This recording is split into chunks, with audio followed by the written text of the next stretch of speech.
¿Pueden ver mi pantalla todos? Sí. Ok, la clase de hoy vamos a grabarla porque varios tienen cosas que hacer, están ocupados. En principio, no sé si se va a mantener lo de grabar las clases que demos, así que no se acostumbren. Pero por ahora vamos a hacerlo, ¿va?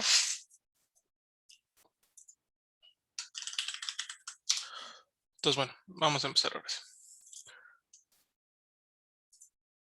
La clase de hoy básicamente va a tratar sobre, pues platicar un poco sobre qué es una computadora, qué es un lenguaje de programación y qué tiene, cómo se representa la información y cómo se representan en particular los números en un lenguaje de programación, ¿sí? Porque cuando lleguemos a ver cómo se representan los números reales, vamos a ver que se representan de una forma particularmente fea, entonces que se representen de una forma particularmente fea va a generarnos problemas o va a ser como un poco fundamental. Es un problema como fundamental de las cosas hechas en computadora, ¿sí? Entonces, bueno, vamos a, vamos a verlo hoy y vamos a trabajar con eso hoy. Entonces, bueno, la clase de hoy se llama, bueno, esta primera parte es de qué es una computadora y cómo se representa la información en la computadora, ¿va? Entonces, el diseño básico de lo que es una computadora o de qué es una computadora se inventó hace mucho. Bueno, las computadoras nacieron, básicamente las computadoras modernas como las tenemos hoy, pues hay mucha discusión sobre cuándo se empezaron o cuándo nacieron. Hay gente que dice que empezaron desde las computadoras, bueno, ¿alguien sabe dónde viene la palabra computadora o la palabra cómputo primero?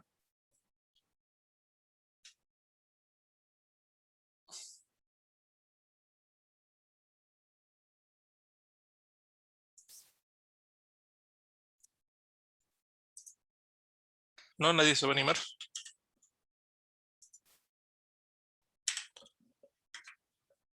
Espérame tantito.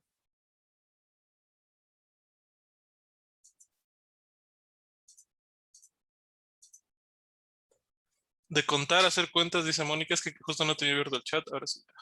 Este,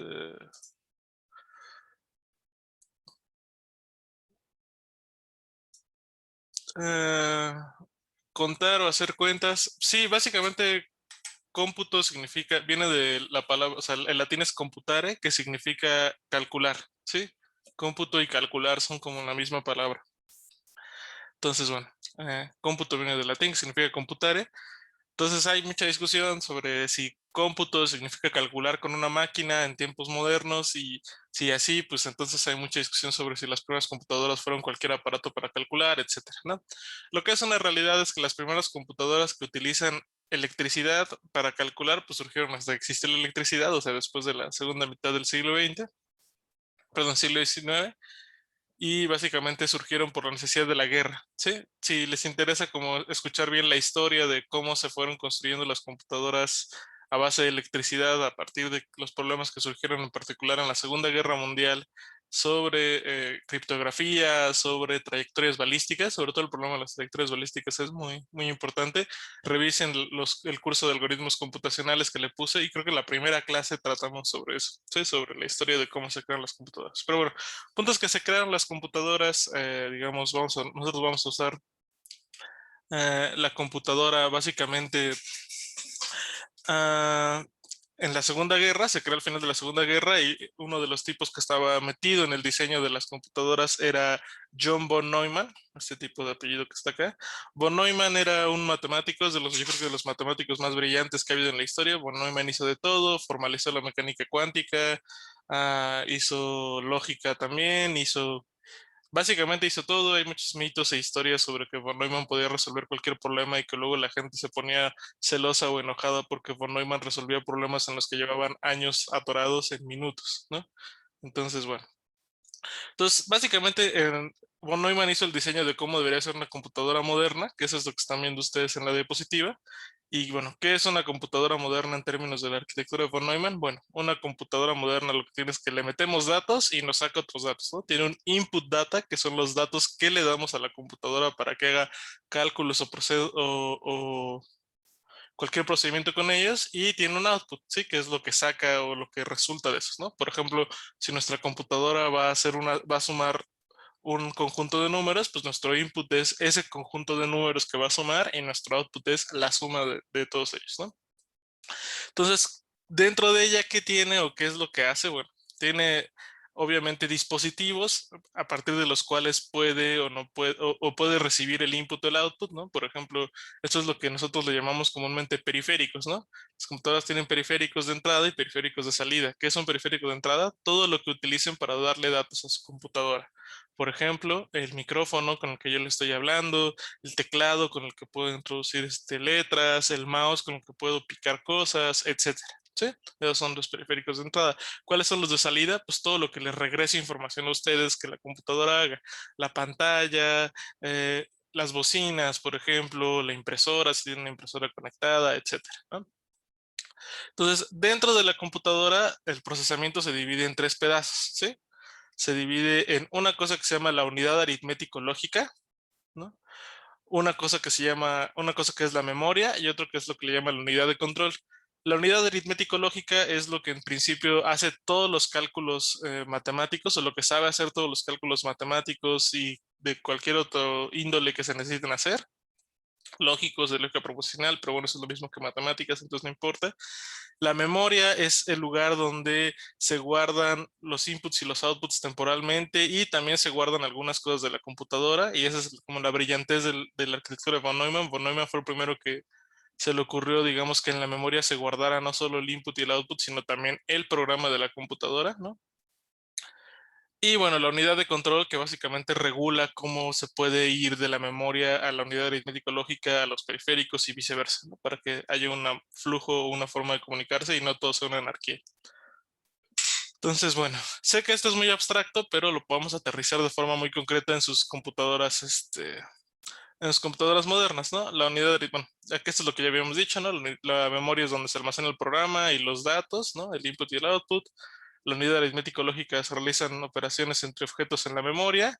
La unidad de control coordina cómo se comunica la memoria con el ALU y con el sistema de entrada y salida. Y bueno, el sistema de entrada y salida ya lo hemos visto, ¿no? ¿Alguien tiene alguna duda de esto? ¿No? Bueno. No, no, yo no.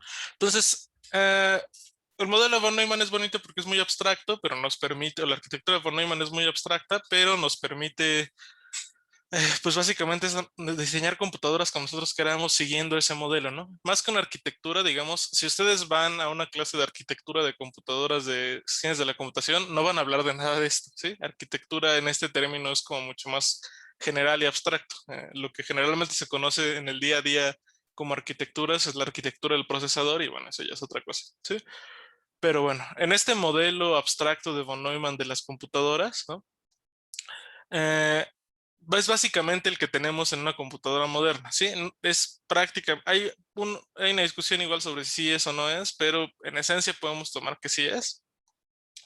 Y bueno, entonces, ¿cuál es la memoria a la que von Neumann se refiere que nosotros tenemos? Pues la memoria a la que von Neumann se refiere que nosotros tenemos es la memoria RAM, ¿sí? Tenemos también, el disco duro también es un poco parecido, pero de forma más práctica es la memoria RAM, ¿sí? ¿Por qué? Porque los programas y muchas cosas que ustedes corren en su computadora, todo lo esencial, digamos, tiene que estar en la memoria RAM necesariamente. El halo y la unidad de control hoy en día están todos integrados en una sola cosa que es el CPU, ¿sí? El CPU entendido como su procesador. El CPU es el Central Processing Unit, no es la caja negra grandota, ¿no? Ese es el gabinete, ¿no? La caja negra que contiene todo, pues es otra cosa. El CPU es el procesador nada más, el Intel Core y lo que sea, o Intel Pentium o AMD Ryzen, lo que sea. Eso tiene su ALU y su unidad de control, y pues el sistema de entrada y salida, pues ya, son todo lo que platicamos, ¿no? Mouse, pantalla, etcétera. Y pues está conectado al CPU, entonces también está involucrado ahí el CPU, ¿no? Entonces, eso es lo que es una computadora moderna y bueno, cómo se relaciona con las ideas que tenían desde la antigüedad, o bueno, desde hace 70 años de cómo era una computadora, ¿no? Desde entonces hemos arrastrado esa construcción. Entonces, ya que tenemos o que ya sabemos lo que es una computadora, que es esta cosa que tiene inputs y outputs y procesamiento, etcétera, ahora lo que nos interesa a nosotros es hacer cómputos o hacer cálculos o hacer procedimientos algorítmicos en esta máquina, ¿no? Entonces, la pregunta es, ¿cómo hacemos un procedimiento o un cómputo en una arquitectura de von Neumann, una computadora con arquitectura de von Neumann, ¿sí? Entonces, hay dos cosas que tenemos que hacer y que son fundamentales que entendamos y que conozcamos para hacer un cómputo en la arquitectura de Von Neumann, ¿sí?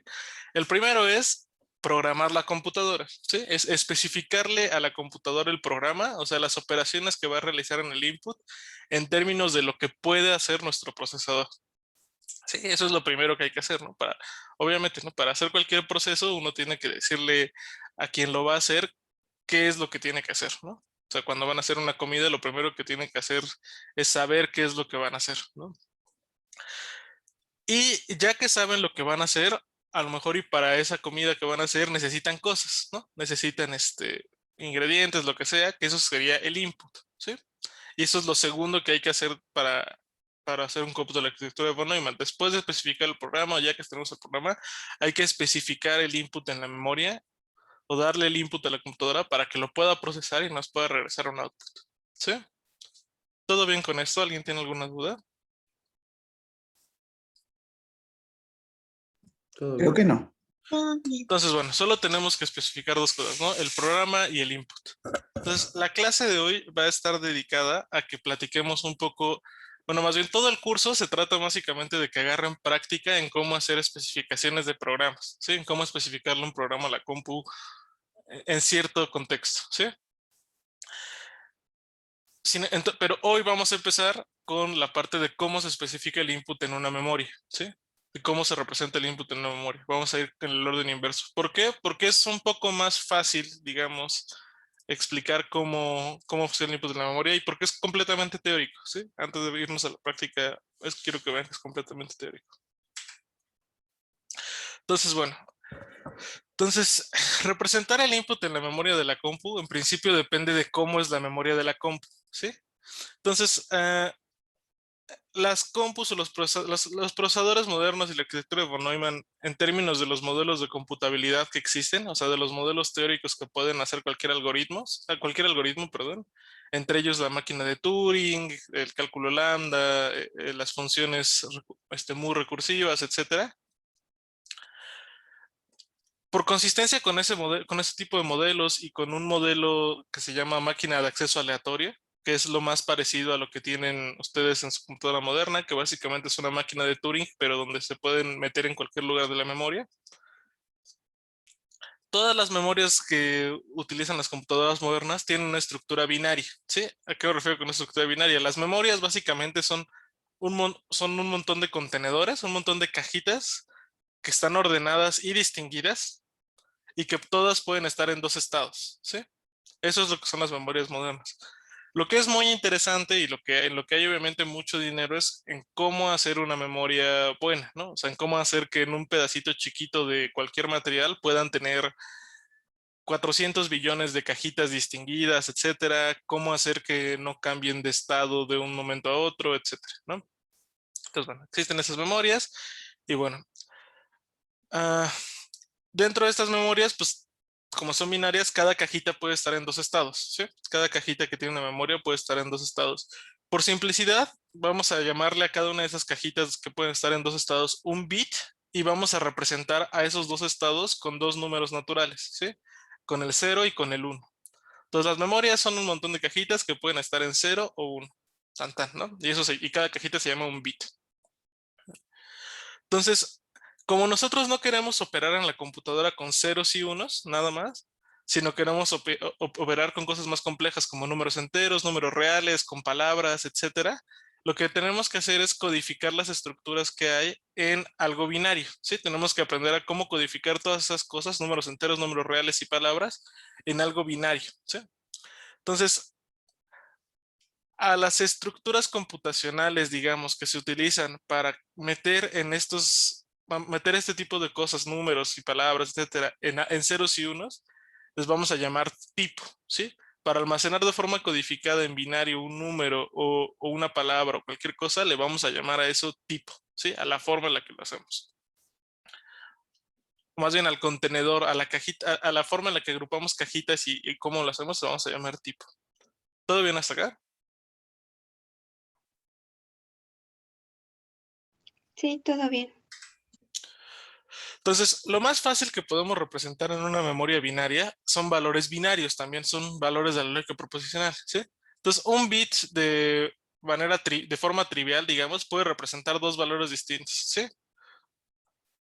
O sea, los pueden representar ceros y unos, lo cuales significan verdadero y falso, ¿sí? Entonces, los valores binarios se utilizan en las computadoras porque a veces nosotros queremos usarlas para realizar operaciones de lógica, ¿sí? De lógica proposicional. Entonces, los valores binarios en la compu se representan trivialmente, o sea, un bit se puede usar trivialmente para representar un valor binario. Y en Julia se dice que esos objetos son de tipo bool, ¿sí? Una cosa que es binaria, que es verdadera o falsa, se llama bool en Julia, ¿sí? Y vamos a ver que en lugar de representarla con ceros y uno, en Julia se representa con la palabra true y con la palabra false, ¿sí? Entonces, bueno, lo más trivial es representar estos valores binarios. Ahora, el siguiente problema se vuelve cómo representamos números, ¿sí? Entonces, para representar números existe algo que se llaman los sistemas numéricos posicionales, que es este megachoro que está puesto ahí en la diapositiva. Y bueno, ¿qué es un sistema numérico posicional? Bueno, ustedes agarran B símbolos distintos. Ustedes agarran igual por ahí una cantidad K y L de cifras. K son las cifras positivas y L son las cifras negativas. Y entonces, ¿qué hacen? Pues hacen una sucesión de símbolos con K símbolos, digamos, a la izquierda del punto decimal y con L símbolos a la derecha del punto decimal, que representan lo siguiente, ¿no? Que representan a este número que es S sub K por B a la K más S sub K menos 1 por B a la K menos 1, etcétera, ¿no? SK son símbolos, son elementos agarrados de B símbolos distintos, ¿no? Entonces, bueno, todo este choro que está acá es la definición formal matemática de un sistema numérico posicional, ¿no? B, la cantidad de símbolos distintos que se agarran es la base, ¿no? La sucesión de todos los que están a la izquierda del punto decimal son la parte entera y lo que está a la derecha del punto decimal es la parte fraccionaria, ¿no? Y el más menos es algo que le llaman signo, ¿no? Y ya. Entonces, esto es una notación, digamos, una representación posicional de números, ¿no? Nosotros utilizamos todo el tiempo el sistema numérico posicional con base 10, ¿sí? Nosotros nos agarramos 10 símbolos distintos, que son los dígitos del 0 al 1, y representamos números así que representan lo siguiente, ¿no? O sea, ahorita vamos a ir siguiendo, vamos a los ejemplos de una vez, ¿no? Nosotros nos vamos con la notación decimal, ¿no? Tenemos nuestros símbolos, nuestros SI, están del 0 hasta el 9, y por ejemplo el número 132.59 significa esto, ¿no? 1 por 10 a la 2, más 3 por 10 a la 1, más 2 por 10 a la 0, más 5 por 10 a la menos 1, más 9 por 10 a la menos 2, ¿sí? Entonces nadie tiene ninguna duda de esto, todos lo hemos trabajado desde que éramos niños en la primaria, etcétera, hasta el día de hoy, ¿no? ¿Qué otra posible notación hay? Pues la otra posible notación es la notación binaria, ¿no? Si en lugar de utilizar 10 símbolos distintos, utilizamos solamente dos, o sea, el 0 y el 1, que bueno, esto es convención, ¿no? Que sean 0 y 1 es convención, en realidad podrían ser cualquier símbolo, pero son 0 y 1 porque sí los hemos utilizado históricamente. Bueno, pues entonces, ¿qué significaría una cifra como esta de menos 100.101.0110? Bueno, pues significa lo mismo que acá, pero nada más hay que cambiar la base por el 2, ¿no? Es 1 por 2 a la 5, más 0 por 2 a la 4, más 0 por 2 a la 3, más 1 por 2 a la 2, más 0 por 2 a la 1, que es este que está acá, más 1 por 2 a la 0, luego punto, más 0 por 2 a la menos 1, más 1 por 2 a la menos 2, más 1 por 2, aquí me equivoqué, es 1 por 2 a la menos 3, más 0 por 2 a la menos 4, ¿no?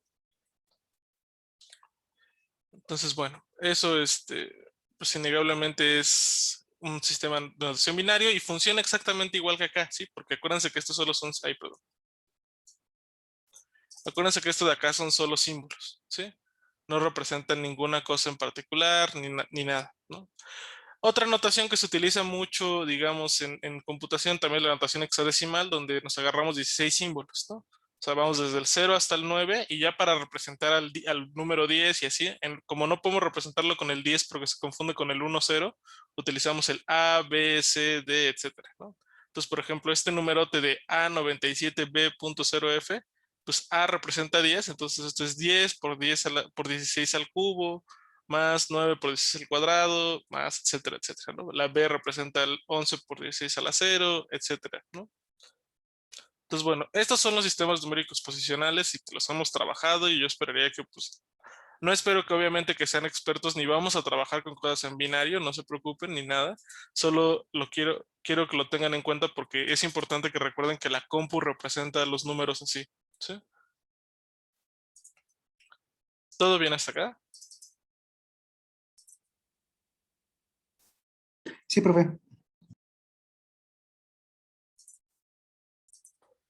Ok, entonces vamos a seguir.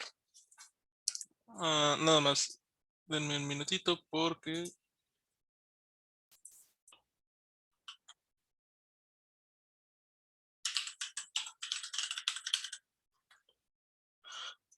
quiero corregir de una vez esto que está acá.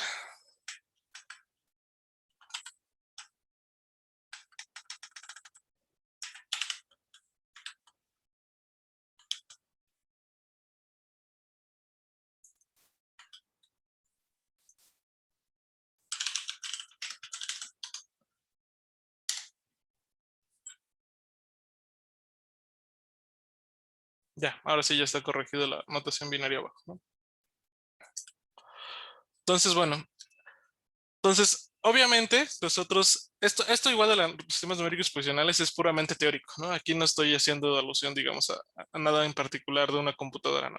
Sin embargo, obviamente, si la computadora tiene una memoria binaria, a mí me conviene representar números de forma binaria en la computadora, ¿sí? Entonces, lo que vamos a hacer nosotros en la computadora en general es que vamos a utilizar la notación binaria para representar números enteros, ¿sí? Por ahora solo vamos a concentrarnos en números enteros, ¿no? Entonces, ahora lo que nos importa es, bueno, ya sé que voy a utilizar notación binaria, ahora la pregunta es, ¿cuántos números enteros puedo representar con n bits, ¿no? Porque normalmente los recursos de la computadora están limitados, entonces como no tengo memoria infinita, me interesa saber pues cuántos números, o bueno, cuántos números con n bits puedo representar, ¿no? Cuántos números distintos. Entonces, bueno, si ustedes llevaron ya una clase de álgebra o les enseñaron un poquito de combinatoria, ustedes podrán recordar que en n contenedores distintos que pueden tener dos cosas diferentes, hay 2 a la n combinaciones distintas que pueden tener, ¿sí? O sea, si tenemos n cajitas de ceros y unos, hay 2 a la n combinaciones distintas, ¿no? Entonces, en principio, en n bits pueden representar 2 a la n números distintos. Ahora, esto solo se puede hacer, bueno, en principio pueden representar 2 a la n números distintos, ¿no? Así, con n bits podrían, si todos los números que van a representar son positivos, con n bits pueden representar cualquier entero entre 1 y 2 a la n, ¿sí? Sin embargo, como generalmente es importante representar también al 0, porque el 0 es el neutro aditivo de la suma, etcétera, normalmente con n bits lo que hacen es representar todos entre 0 y 2 a la n menos 1.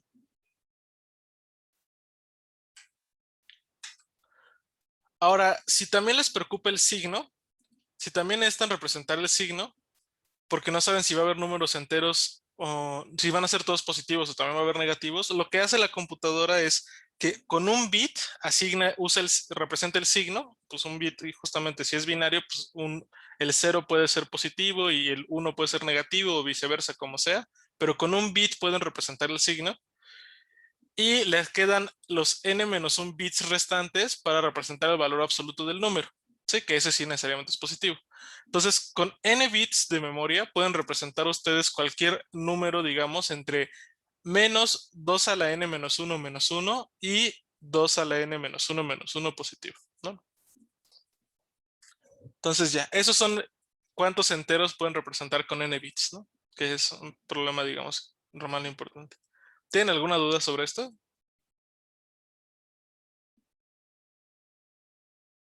No, todo bien. El n-1 es porque se divide a la mitad, ¿no? No, el 2 n, tiene el 2 a la... n-1 es porque utilizamos, o sea, de los n que teníamos, nos agarramos uno para el signo y el n-1 que nos queda es para el valor absoluto. Ok, ok. Va. Entonces el Está valor bien. absoluto va a ir entre, digamos, 0 y 2 a la n-1, menos 1, ¿no? Porque quedamos que queríamos guardar el 0 y pues bueno, este es el valor absoluto, entonces con el signo pues se va hasta atrás, ¿no? Se puede ir hasta el menos eso.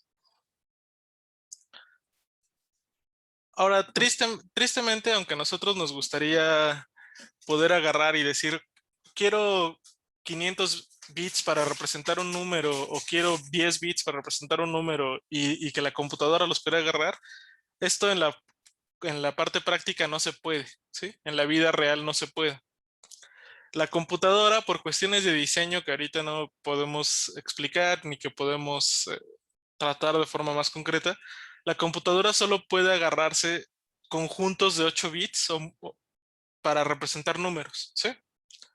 Entonces puede agarrar a lo mejor 8 bits o 16 o 32 o 64 o varias cosas así para representar un número, ¿sí?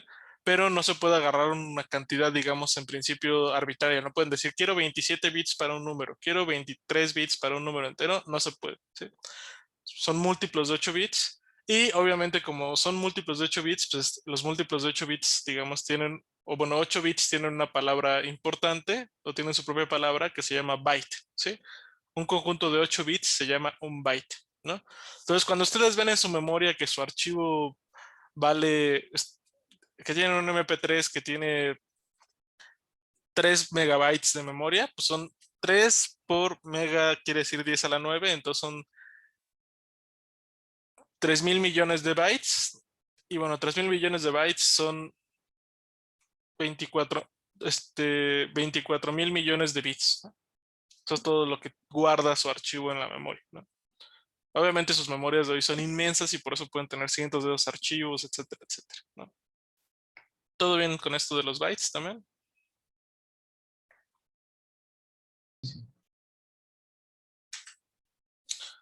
Sí, Bueno, sí. entonces en Julia hay distintos tipos o distintas cajitas donde podemos meter los números enteros, ¿sí?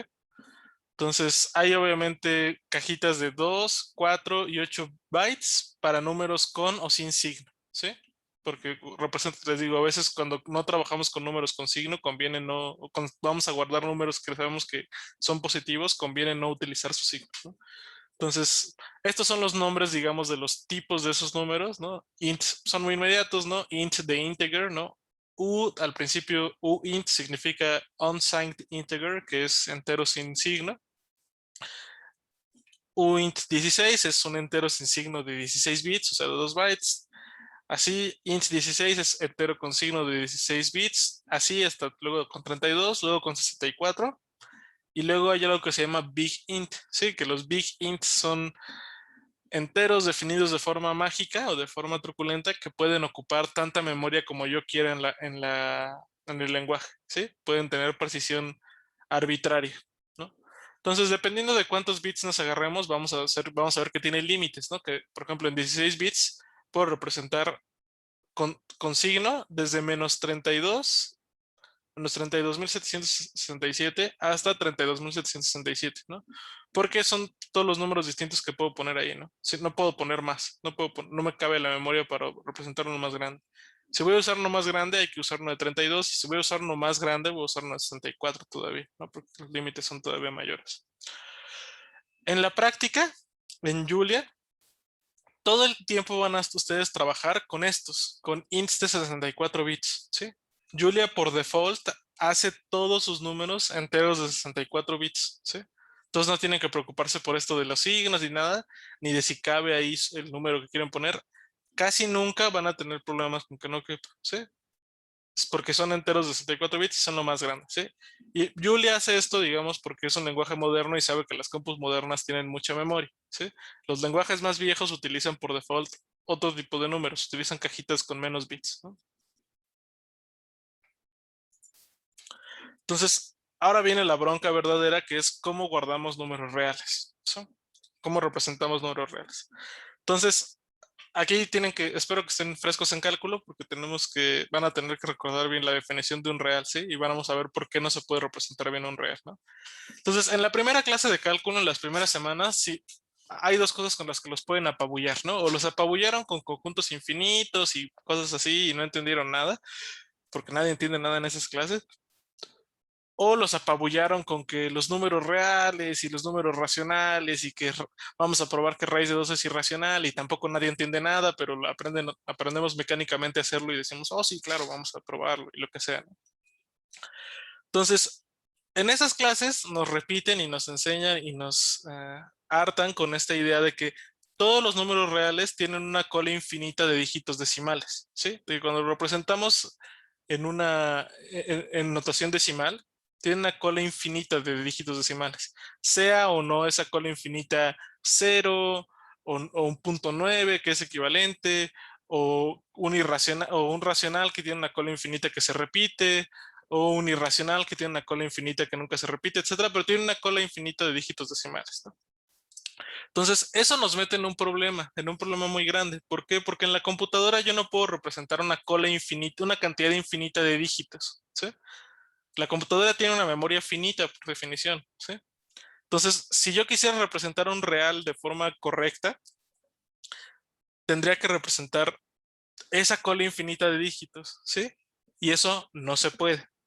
Es imposible, ¿sí? Entonces, eso nos mete en una bronca. ¿Por qué? Porque entonces solo podemos representar números con una cantidad finita de decimales en la computadora, entonces no podemos representar reales de forma exacta en principio, ¿sí? No puedo representar reales de forma exacta. Solo podemos representar los números que tienen una cantidad finita de decimales, ¿no? Ahora, ¿cuáles son los números que tienen una cantidad finita de decimales? Bueno, ¿los racionales tienen una cantidad finita de decimales? No, no todos los racionales tienen una cantidad finita de decimales. Por ejemplo, un tercio tiene una cantidad infinita, también todos es 0.33333 hasta infinito, ¿no? Entonces, no realmente, no se puede representar el un tercio de forma exacta en la computadora porque eventualmente lo vamos a cortar, ¿sí? Nos vamos a quedar sin toda la cola infinita, ¿no? Entonces, el conjunto de números reales que podemos representar en la compu, digamos, los números como parte fraccionaria que podemos representar, es un conjunto muy chiquito, ¿sí? Más chiquito que los racionales, inclusive. ¿Sí ven este predicamento al que me estoy refiriendo? ¿Sí, sí le está quedando claro? Ujú. Sí, el problema es la memoria, ¿no? Sí. La memoria. Entonces, no hay memoria para representar números reales, ¿no? No nos alcanza ni uno, ¿no? Entonces, representamos números solo con cantidades finitas decimales y esos son todavía menos que racionales, ¿no? Entonces, uno podría pensar que dicen, pues Aldo ya nos mostró en esta diapositiva la notación binaria y nos puso aquí un ejemplo hasta de un número con parte entera y fraccionaria de números, bueno, con parte real y fraccionaria, pues podría pensar, pues ahí está, perfecto, así se representan los números, estos números con parte decimal en la compu, ¿sí? Se representan así. Bueno, la realidad es que no se representan así de forma trivial en binaria, ¿sí? Uno podría pensar, no, pues simplemente fija el punto decimal y pones unos bits para la parte entera y unos bits para la parte fraccionaria y ya, ¿no? Entonces, esto no es lo que normalmente se hace. No se hace eso en la computadora, ¿sí? Y ahorita vamos a ver por qué no se pone el punto decimal en un lugar y se agarran bits para la parte entera y bits para la parte fraccionaria, ¿sí? Lo que pasa es que si hacemos eso de darle bits a la parte entera y bits a la parte fraccionaria, vamos a perder información sobre los números cuando los empecemos a manipular, ¿sí? ¿Para qué queremos representar números? Para operarlos y manipularlos. Entonces, si hacemos esto, eventualmente vamos a perder mucha información sobre los números, ¿no? Entonces, ¿cómo se logra ver eso? Pues vean el siguiente ejemplo, ¿sí? El que está aquí abajo. Imagínense que tienen 4 bits para la parte entera y 3 para la parte decimal, ¿no?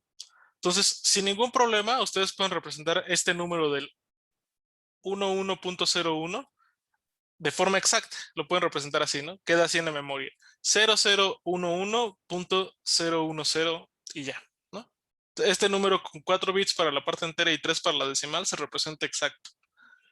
Sin embargo, si ustedes con esa misma, con 4 bits para la parte entera y 3 para la parte decimal, quisieran representar este número, 0.00011, este se vuelve el 0, ¿sí? Se vuelve 000.000, ¿no?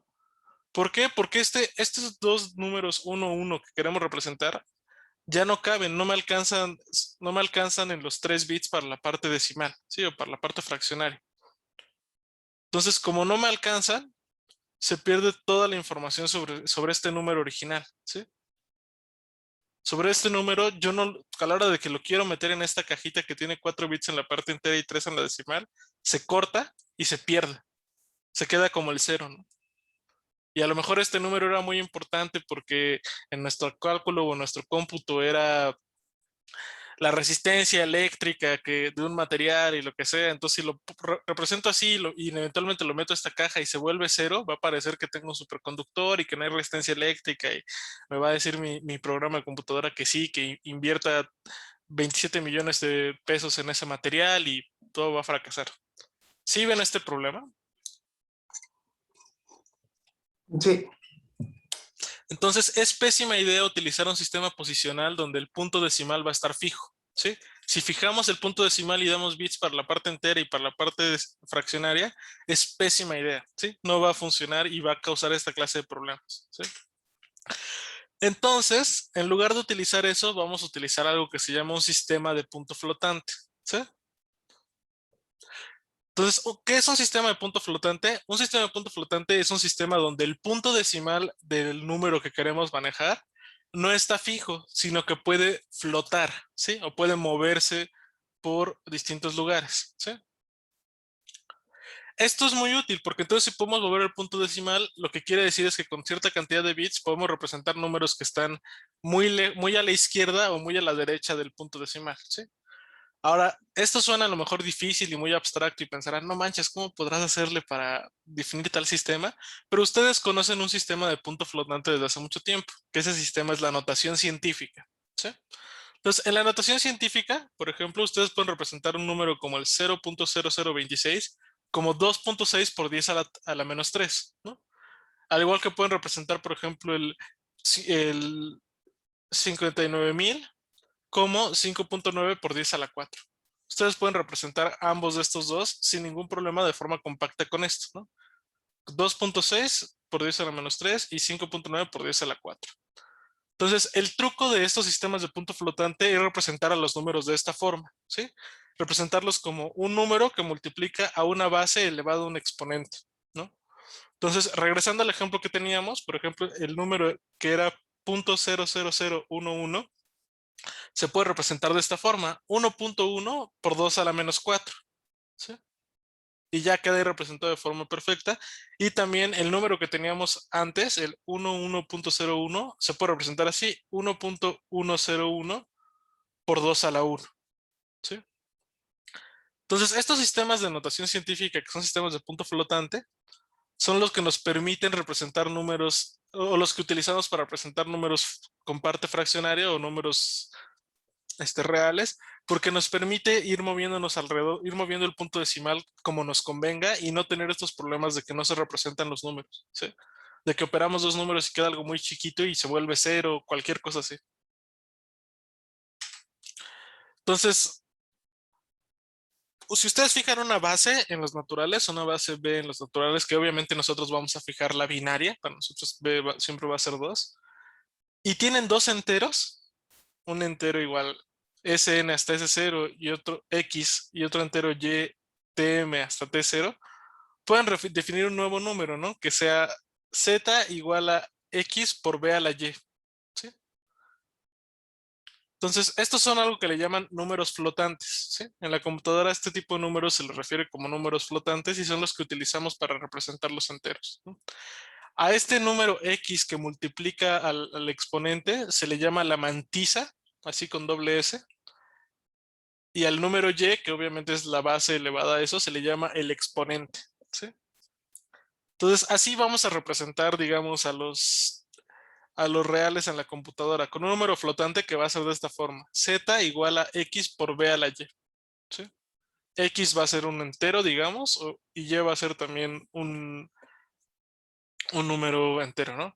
Digo, en realidad X no necesariamente es un entero, pero tomamos o sea, lo representamos como entero, pero es una convención como la notación científica de que saben ustedes que siempre es un número y luego el punto decimal y los decimales que quieran, ¿no? Entonces, como aquí, como en esta cosa de aquí, como en la mantisa, el exponente, el punto decimal sí está fijo, sí puedo utilizar, digamos, un entero para representarlo, ¿no? O podría decir, bueno, hago 0 punto lo que sea, pero ya sé que todo está a la derecha del punto decimal, entonces puedo utilizar un entero.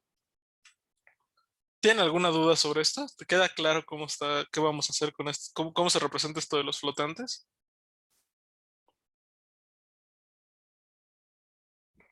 Yo tengo una duda. ¿Cómo, o sea, ya vi que, bueno, ya vimos cómo se representan, pero ¿qué? La computadora lo que representa, bueno, lo que usaría sería la mantisa. La O- computadora tiene los dos pedazos, tiene la mantisa y tiene el exponente. Necesitas los dos, como aquí en este ejemplo, ¿no? Aquí tu mantisa en este ejemplo, por ejemplo, la notación científica, tu mantisa es el 2.6 y tu exponente es -3, ¿no? Para este es 0.0026, ¿no? Para el 59.000, tu mantisa es 5.9 y tu exponente es 4. Entonces la compu guarda los dos. Cuando quiere representar el 0.0026, la compu guardaría los dos. ¿Por qué tiene que guardar los dos? Porque si vas a operar este con algún otro, necesitas saber los dos. Si solo sabe uno, no puede, no sirve de nada. Necesitas saber tanto este como el otro. Ok, gracias. ¿Alguien tiene alguna otra duda?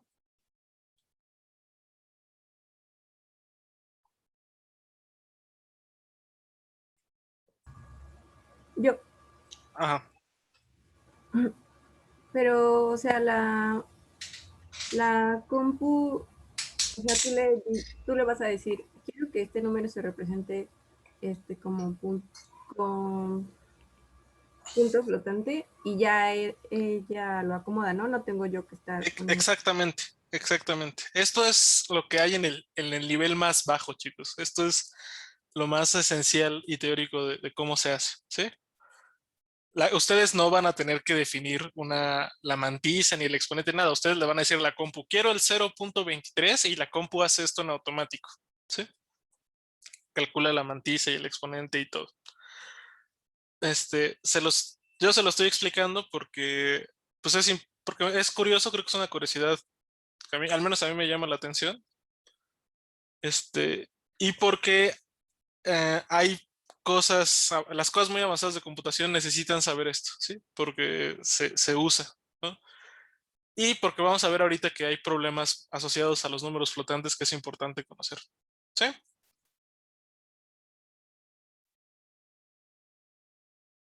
Ok, sí.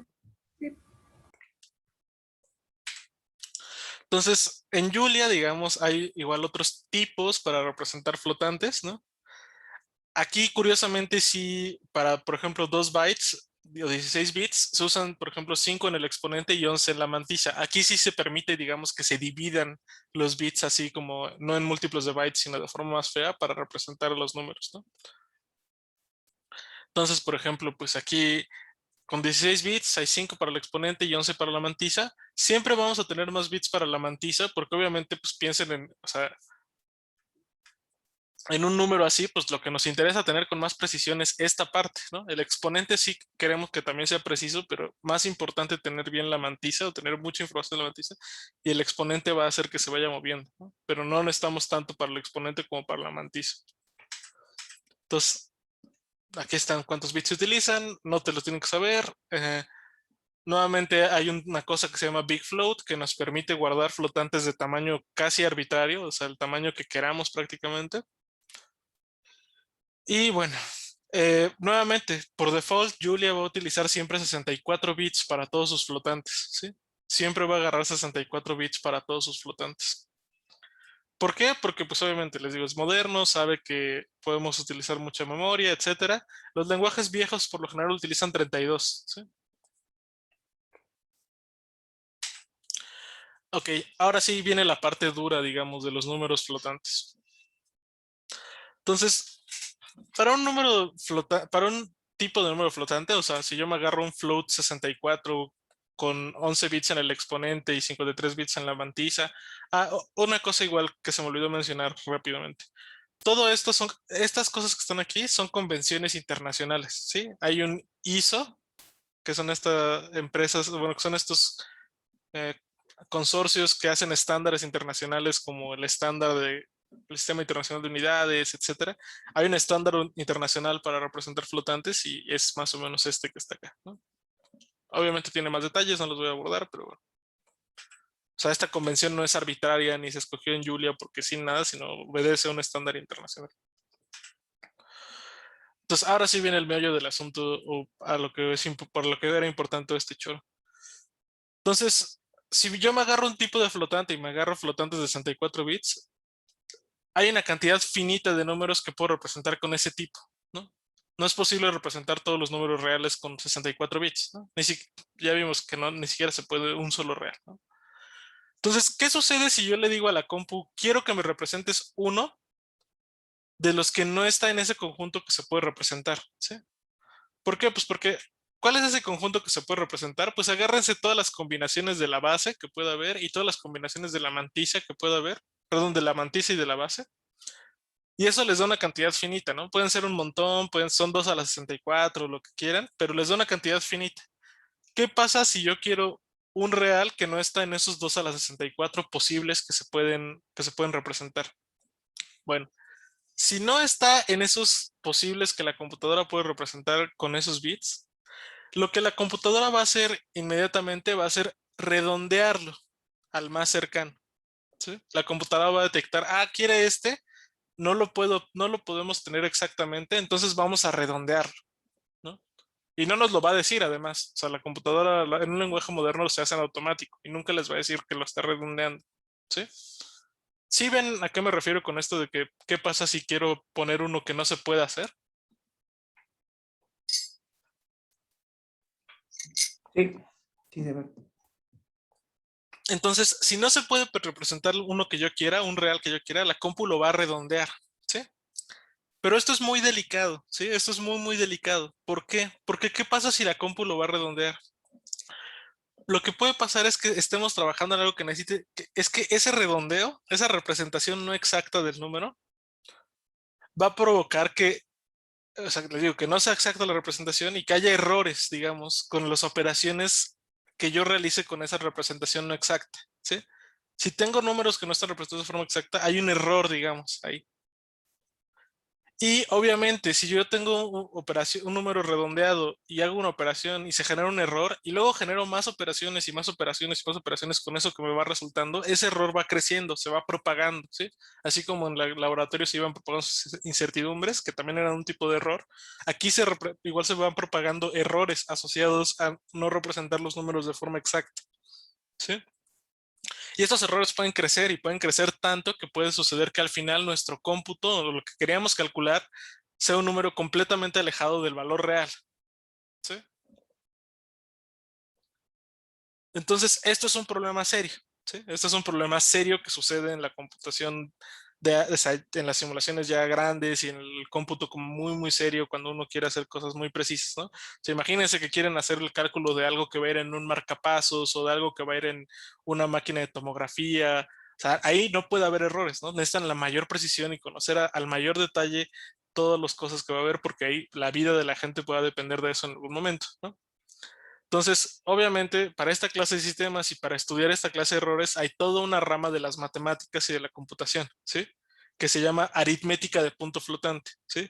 La aritmética de punto flotante es la rama que estudia, digamos, cómo limitar estos errores o cómo hacer técnicas y cómo hacer cosas para que cuando operamos flotantes no suceda esto de que los errores crecen indefinidamente, ¿sí?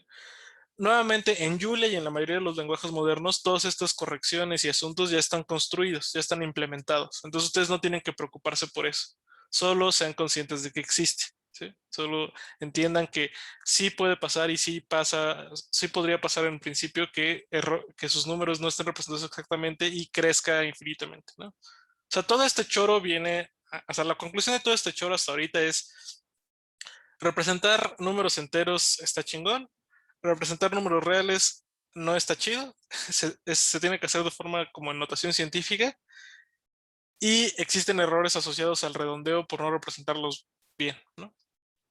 Esa es como la conclusión de esto. Es difícil representar números flotantes y hay errores asociados a representarlos de forma inexacta. ¿Todo bien? ¿Todo el mundo tiene clarísimo esa idea? Sí, sí. Sí, todo bien. Va. Entonces, bueno, ya lo que les había platicado, en Julia por default todos los enteros y los flotantes son int64 y float64. Ya, se acabó. Entonces, ahora viene esta parte digamos que es extra en la que nos vamos a ir súper rápido, ¿no? Entonces, ¿qué pasa si ahora yo no quiero representar números? Ya vi cómo representar números enteros y reales, ¿no? Eh, en principio se puede extender más o menos trivialmente a representar complejos, lo que sea, pero ¿qué pasa si ahora yo no quiero representar números, sino quiero representar símbolos, ¿no? Quiero representar letras y palabras, etcétera. Entonces, imagínense que quieren representar un símbolo tomado de un conjunto finito S de posibles símbolos gamma, ¿no? Quieren representar a S que es de todos los símbolos gamma, ¿no? Entonces, la manera más simple de representar símbolos es a todos los posibles símbolos que me interesan, a todos los posibles símbolos, o sea, por ejemplo, a todas las letras del idioma inglés o a todas las letras del idioma, lo que sea. Lo que más como son una cantidad finita, aunque sean muchos, pero son una cantidad finita, lo que más me conviene es asignarles un número a todos los posibles símbolos y luego utilizar un número para representar cualquiera que yo quiera, ¿no?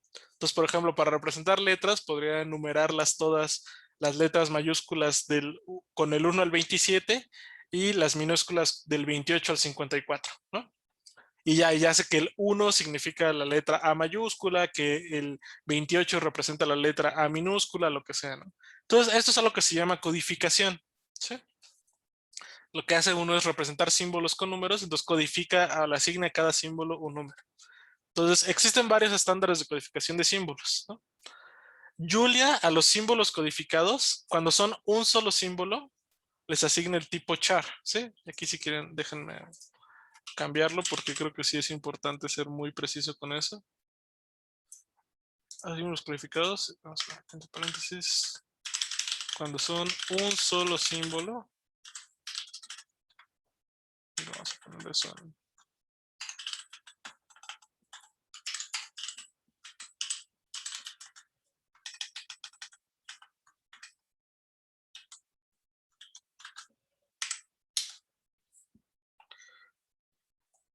ahí está. Les asigna algo que se llama char, ¿sí? Un char es un character, un solo character que representa a un solo símbolo, ¿sí? Esto no es lo que se utiliza para representar para representar una palabra. Cuando es uno solo, utiliza esto del char, ¿no? Entonces, bueno, lo que es interesante es cómo se codifican, digamos, las letras o los símbolos que utilizamos en números, ¿no? Entonces existen dos codificaciones principales, la vieja y la reciente. ¿Cuál es la codificación más reciente? La codificación más reciente es algo que se llama ASCII, ¿sí? El ASCII es una codificación que las siglas significan American Standard Code for Information Exchange, bueno, Interchange, que utiliza para cada símbolo un entero de 7 bits o un entero de 8 bits, para hacerlo más simple, y representa 128 símbolos distintos que son los que se utilizan en el idioma inglés principalmente, ¿no? Entonces, aquí está la tabla del ASCII, la pueden encontrar en cualquier lugar de internet. Entonces, los primeros 32 símbolos son cosas abstractas que no nos interesan y del 33 para adelante ya están símbolos de puntuación, los numerales arábigos, más símbolos de puntuación, luego todas las letras mayúsculas, otros símbolos de puntuación y todas las minúsculas y se acabó. Entonces, esta es la codificación, digamos, estándar o más vieja que hay para representar símbolos, ¿no? Antes las computadoras solo podían representar símbolos con ASCII. Entonces, por eso muchas cosas solo se podían poner así, etcétera, etcétera, ¿no? O sea, no podían poner la ñ, ni acentos, ni nada, porque solo podía utilizarse el ASCII para representar números. Ahora, en tiempos modernos, obviamente, pues hace como 20, 25 años se dieron cuenta, oigan, pues el ASCII es una ridiculez, ¿no? O sea, no solo existen los gringos en el mundo, pues hay gente que utiliza la computadora de otras formas, etcétera. Entonces nos conviene, digamos, utilizar otro tipo de codificación para incluir símbolos de otros lenguajes más exóticos, ¿no?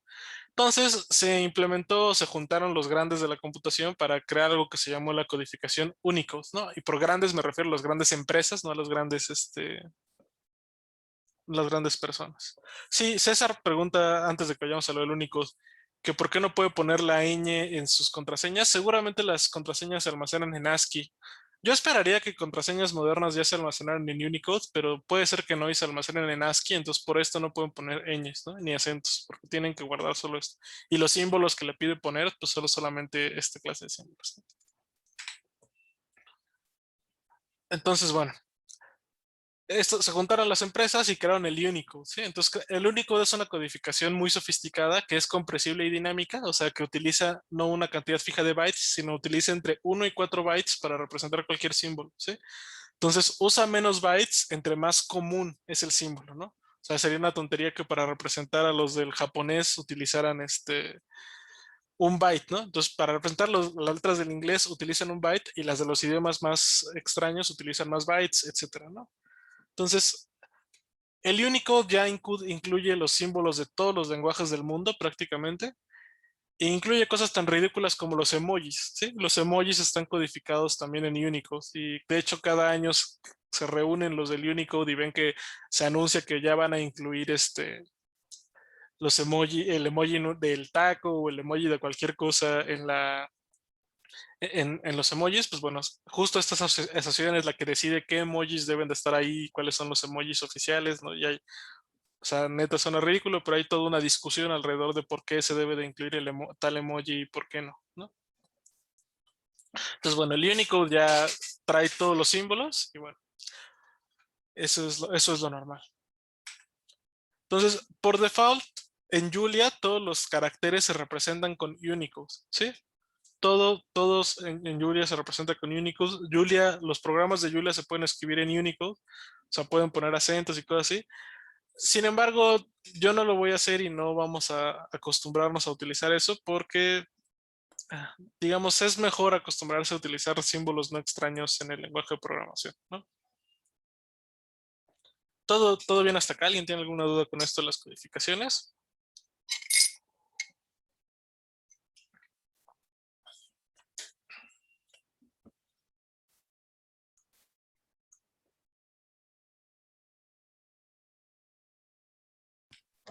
Bueno, entonces lo que hace literalmente la computadora es poner el código y ya para, como de, pon este emoji y ya pone ese código y ya para saber que es una Sí, refiero. sí, justo, o sea, todo lo que mandan, todo lo que mandan sus números, o sea, cuando ustedes mandan un mensaje de WhatsApp, cuando están así en el WhatsApp mandando un hola, ¿qué hace? Y una carita, mediante un protocolo eso se convierte en números. O sea, el protocolo es la forma en la que se convierte en números, porque obviamente si mandan el número así tal cual, ¿no? Si mandan así un no sé qué, alguien lo puede cachar. Yo podría cacharlo con alguna otra cosa y ver lo que están mandando, ¿no? Y eso pues nadie lo quiere. Entonces, primero se encriptan, digamos, para que no vaya el número directo y ya después de eso mandan el número, ¿no? Y bajo también obviamente con más información de quién lo está mandando, a dónde lo está mandando, qué plataforma es, ¿no? Para que no se confundan los de WhatsApp con los de Telegram, etcétera. Y mandan los números, digamos así en bruto, va mandando los números de forma sucesiva. Si algún día trabajan con Arduino, por ejemplo, o con alguna cosa, hay maneras de hacer que uno lea los valores que Arduino le puede mandar luego a otros programas cuando está conectado por USB a la compu, se mandan por ASCII. Arduino solo maneja ASCII. Y bueno, ahí igual tú de repente abres un canal de comunicación con el Arduino y solo ves números, ¿no? Solo ves números, números, números. Entonces dices, ¿qué onda? Pues igual es porque se está comunicando por ASCII, entonces tienes que decodificar esos números para entender qué está significando, ¿no? Y luego eso es feo porque, por ejemplo, estás leyendo un voltaje y te manda así 1, 2, 3, pero tú lees 49, 50, 51. Entonces hay que saber cómo enviarlos y cómo empaquetarlos. O sea, se vuelve una cosa muy elaborada. Diego Rocha nos pregunta en el chat que qué representan los valores extraños del ASCII del 0 al 32. Son valores de escritura para la computadora y creo que también son algunos, creo que también hay algunos comandos ahí del ensamblador que es un lenguaje de programación muy básico. No estoy seguro, pero sé que son símbolos de escritura y de algunas otras cosas. La verdad es que no lo sé bien, pero seguramente en Wikipedia viene bien explicado. ¿Alguien más? ¿Alguien tiene alguna otra duda?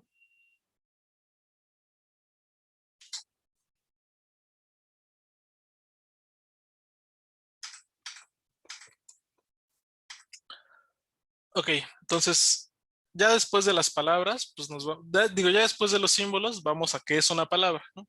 Entonces, si ya sabemos que los símbolos se van a representar así con números y que hay una codificación que a cada símbolo le asigna un número, pues las palabras simplemente las pueden ver como una sucesión finita de símbolos, ¿sí? Entonces, uno representa las palabras así, como una sucesión finita de símbolos, ¿no?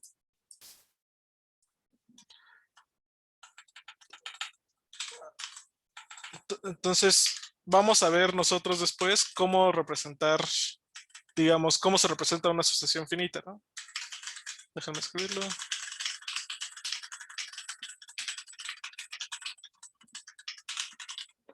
Entonces, ahorita solo créanme que que una palabra se puede representar como una sucesión finita de símbolos. Y ahorita vamos a ver cómo se hacen eso de las sucesiones finitas, ¿no? Sin embargo, obviamente, como no es lo mismo una sucesión finita de números que una palabra, Julia los distingue y existe algo, en Julia existe lo que se llaman strings, ¿sí? Y en todos los lenguajes de programación existe lo que se llama strings, que los strings son palabras, ¿sí? Son sucesiones finitas de símbolos.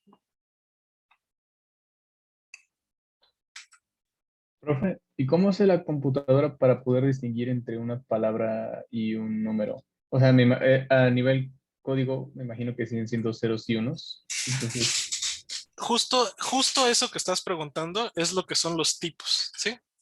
Y cada lenguaje de programación tiene una sintaxis para representar eso de forma distinta, ¿sí?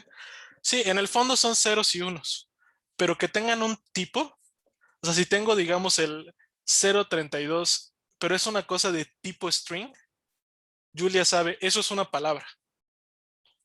En cambio, si tengo el 031 y es de tipo int, Julia sabe, eso es un número entero. Y eso permite que a la hora que yo quiero sumar palabras, me diga, no puedes sumar palabras, eso no tiene sentido. Y a la hora que yo quiero sumar enteros, me diga, claro, eso sí se puede hacer y sé cómo hacerlo. Esto de los tipos, estas como cajitas mágicas que se ponen en la memoria para guardar o un número o una palabra así, es lo que permite que la compu distinga qué es cada cosa en la memoria. ¿Sí? ¿Sí respondí ok, tu ok, duda? ok. Sí, sí, sí, muchas gracias. Y obviamente en la sintaxis del lenguaje hay una forma específica de decir, de declarar, esto es el símbolo, la palabra 0101 y esto es el número 0101. ¿Sí?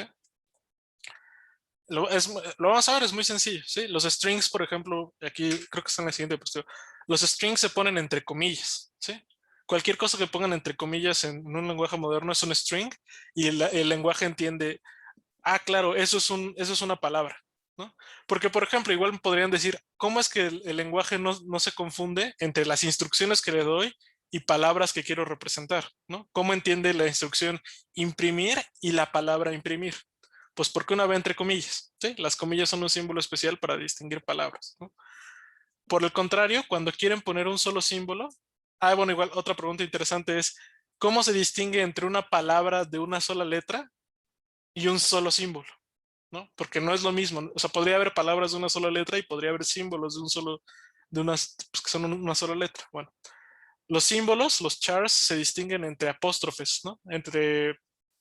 Sí, entre apóstrofes sencillos y los strings van entre comillas, ¿sí? Entonces, les digo, hay strings de una sola letra. Comillas S es el string S, mientras comillas C es un char, ¿no? Perdón, apóstrofe C es un char.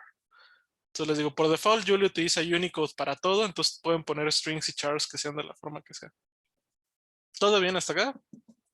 Sí, sí, sí. Va. Entonces, ahora, ¿qué pasa con esto de las sucesiones finitas? Bueno, muchas veces vamos a querer no almacenar un entero, ni dos, ni tres, sino un montón. Vamos a una sucesión finita de enteros, de símbolos, de palabras, ¿no? Aunque las palabras sean también sucesiones finitas, a lo mejor quiere guardar varias en una sucesión, ¿no?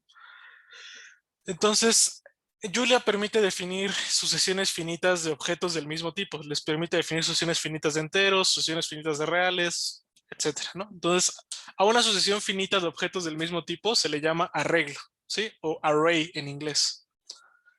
También pueden guardar sucesiones finitas de objetos de tipo distinto. Pueden guardar un booleano, luego un entero, luego un flotante, luego una palabra, y eso se les llama listas, ¿sí? Entonces acuérdense, arreglos son sucesiones, son conjuntos ordenados de cosas del mismo tipo, y las listas son conjuntos ordenados de lo que sea, de palabras, strings, lo que sea, ¿no? Entonces, el ejemplo muy sencillo es aquí el conjunto A. Los arrays y las listas se representan entre paréntesis cuadrados. Entonces, este conjunto A, que es paréntesis cuadrado 1, 2, 3, 5, 7, 8, es un arreglo de enteros. Este conjunto B, que es paréntesis cuadrado, comilla C, bueno, apóstrofe C, apóstrofe A, apóstrofe signo de admiración, es un arreglo de símbolos. Y esto que está acá, de apóstrofe C es 5, 10.695, es una lista, porque son de tipos distintos, ¿no? Entonces, obviamente todos los arreglos pueden ser listas, porque aunque sean del mismo tipo, pues en principio pueden tener tipos distintos, pero no todas las listas pueden ser arreglos, ¿no? Porque si tiene tipos distintos, pues no se puede convertir en un arreglo, ¿no? Normalmente vamos a utilizar, por ejemplo, A corchetes cuadrados I para denotar el iésimo elemento de una lista o de un arreglo, ¿sí? Dependiendo del contexto donde estamos, los elementos se van a empezar a contar desde 0 o desde 1, ¿sí? Entonces, por ejemplo, puede ser que C paréntesis cuadrados 2 sea igual a 5, o puede ser C paréntesis cuadrado igual a 10, ¿no? Esto depende del lenguaje. En cada lenguaje de programación se denota de forma distinta, ¿sí? Por fortuna, en Julia, todos los arreglos y las listas se empiezan a contar desde 1, ¿sí? Entonces, por ejemplo, si tenemos aquí C igual a esta cosa de acá, y hoy me faltaron los corchetes, una disculpa, pero bueno. Entonces, si tienen C, esa cosa de ahí, el primer elemento de C es la C minúscula, el símbolo de la C minúscula, el segundo elemento es el 5 y el tercero es el 10.69. Los arrays son tienen su propio tipo en Julia, se llaman array any, y los arreglos normalmente se llaman array T, ¿no? Y T es el tipo, ¿no? Array de ints, array de lo que sea, ¿no? Bueno, esto ya es más avanzado. Vamos a trabajar con arrays hasta que empecemos a ver cosas de funciones, porque para representar una función, por ejemplo, lo que vamos a hacer muchas veces es representarla por sus valores numéricos. Entonces vamos a crear arreglos de 1000 valores de la función y cosas así, ¿no? Eso lo vamos a ver después. Ok. Esto ya fue muchísima información. Entonces, estoy seguro que se sienten súper apabullados. Sé que esto fue mucho. Esta diapositiva está en el Classroom. Vamos a darnos ahorita, por favor, si quieren, 5 minutos y ahorita regresamos a la clase para empezar con la parte ya de cómo se hacen los programas y todo eso. ¿Va? Ok. Ok, entonces en 5 minutos regresamos.